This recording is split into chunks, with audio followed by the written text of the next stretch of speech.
हेमंत सोरेन सरकार ने पहाड़िया जनजाति बहुल क्षेत्रों के विकास के लिए एक बड़ा कदम उठाया है। प्रधानमंत्री जनमन योजना के तहत अब राज्य के दूर दराज और पिछड़े गांवों को सड़क और पुल के जरिए मुख्य धारा से जोड़ा जाएगा।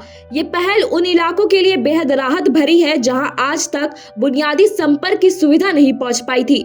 सरकार का उद्देश्य साफ है, इन गांवों के लोगों को बेहतर जीवन, आसान आवागमन और विकास के अवसर देना। इस योजना से न केवल बुनियादी ढांचा मजबूत होगा बल्कि सामाजिक और आर्थिक बदलाव भी देखने को मिलेगा।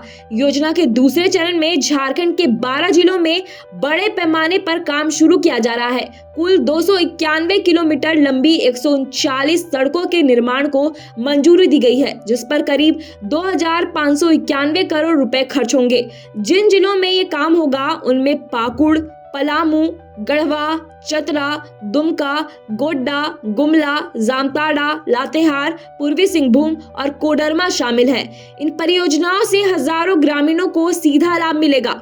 खास बात यह है कि इस योजना में केंद्र और राज्य सरकार दोनों मिलकर काम कर रहे हैं, जिसमें 60% फंड केंद्र सरकार और 40% झारखंड सरकार दे रही है। इससे ये सुनिश्चित किया जा रहा है कि विकास कार्यों में किसी तरह की आर्थिक कमी न आए।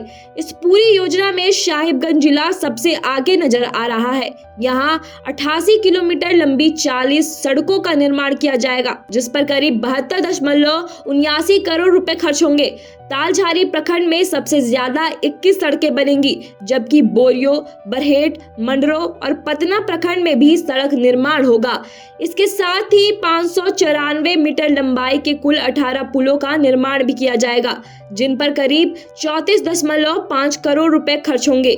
बोरियो में 8, बरहेट में 3, मंडरो में 6 और पतना में 1 पुल बनाया जाएगा। इन पुलों और सड़कों से उन इलाकों को बड़ी राहत मिलेगी जहां बारिश के समय संपर्क पूरी तरह टूट जाता है। नई सड़कों और पुल बनने से गांवों की तस्वीर पूरी तरह बदलने की उम्मीद है। अभी तक ग्रामीणों को कीचड़ भरे रास्तों से गुजरकर बाजार जाना पड़ता है, जहां वे बांस, मकई, कटहल, बरबट्टी और लकड़ी जैसी चीजें बेचते हैं। बरसात के समय ये समस्या और गंभीर हो जाती है, लेकिन अब इस योजना से उनकी रोजमर्रा की जिंदगी आसान होगी। साहिबगंज के उपायुक्त हेमंत सत्ती के अनुसार परियोजनाएं पूरी होने के बाद गाँव मुख्य सड़कों से जुड़ जाएंगे और लोगों को खासकर बारिश में बड़ी राहत मिलेगी।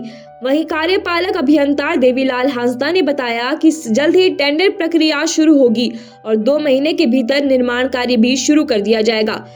कुल मिलाकर ये योजना झारखंड के सुदूर इलाकों में विकास की नई कहानी लिखने वाली है, जिससे रोजगार, व्यापार और जीवन स्तर तीनों में सुधार देखने को मिलेगा।